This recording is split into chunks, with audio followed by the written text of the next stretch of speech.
Vous connaissez le kéfier, mais sans doute moins son origine. Ce morceau de tissu blanc et noir, indissociable de Yasser Arafat, était porté traditionnellement par les paysans arabes. Mais dans les années 30, il est devenu le symbole du combat des nationalistes palestiniens contre les Britanniques, avant de devenir un emblème mondialisé de contestation.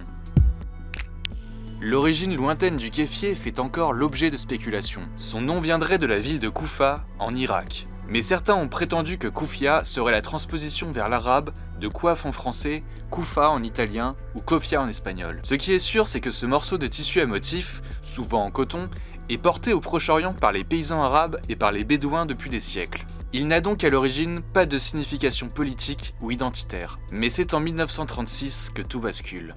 À cette époque, la Palestine est sous mandat britannique depuis la fin de la Première Guerre mondiale et le démantèlement de l'Empire ottoman. Les Britanniques qui occupent le territoire soutiennent depuis 1917 l'implantation d'un foyer juif en Palestine. Les Arabes, qui composent alors les 3/4 de la population de ce territoire, craignent d'être dépossédés de leurs terres par les nouvelles vagues d'immigration juive qui fuient la menace du nazisme en Europe.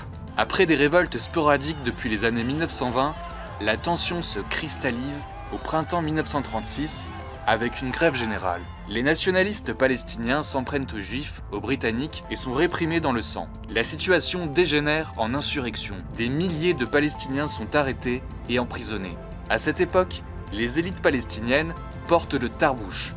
C'est ce couvre-chef rouge qui vient de la culture ottomane. Comme les cadres urbains palestiniens, les gens à tarbouch, sont arrêtés, les jeunesses éduquées, le mouvement est essentiellement paysan.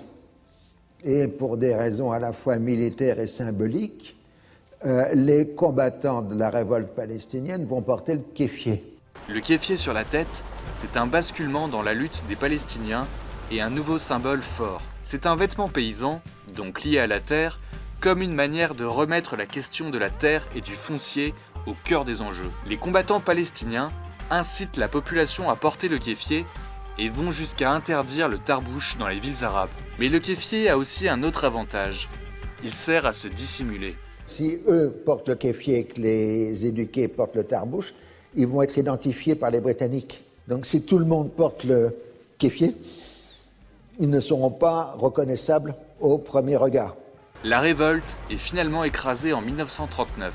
Après la création de l'État d'Israël en 1948, et l'exil de centaines de milliers de Palestiniens, le kéfier devient l'attribut des Fedaïn, les combattants qui prennent les armes contre Israël. En 1967, le drapeau palestinien est interdit. Si les Palestiniens brandissent parfois des pastèques comme alternative, car elles ont les mêmes couleurs, vert, rouge, noir, c'est bien le kéfier qui va en quelque sorte remplacer le drapeau comme emblème.